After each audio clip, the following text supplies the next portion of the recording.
Prendre l'avion, lorsqu'on est sujet aux acouphènes, est-ce une bonne ou une mauvaise idée? Certaines études nous éclairent sur le sujet.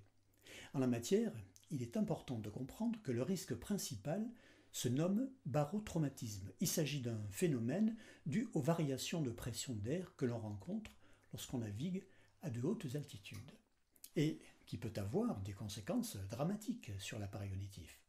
Il faut savoir que les cabines d'avion sont pressurisées afin que même à plus de 10 000 mètres d'altitude, la pression de l'air soit équivalente à la pression que l'on rencontre en montagne à environ 2400 mètres. Cependant, ces dispositifs de pressurisation peuvent occasionner de légères variations qui suffisent à créer un inconfort au niveau de l'oreille. Alors, d'où vient cet inconfort? Eh bien, la gêne occasionnée va la plupart du temps provenir d'un dysfonctionnement de la trompe de Stache, laquelle a pour fonction d'équilibrer la pression intra-auriculaire, c'est-à-dire la pression qui existe à l'intérieur de l'oreille, avec la pression atmosphérique de l'environnement extérieur.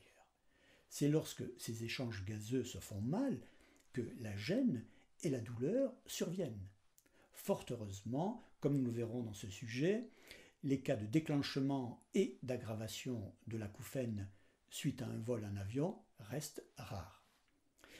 Il existe cependant un certain nombre de bonnes pratiques qui permettent de réduire ces risques.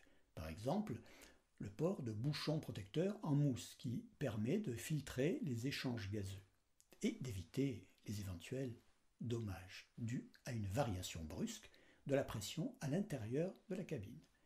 Nous verrons également que dans un avion, tous les emplacements ne se valent pas et que certaines zones de la cabine sont à éviter car elles présentent des niveaux sonores plus élevés.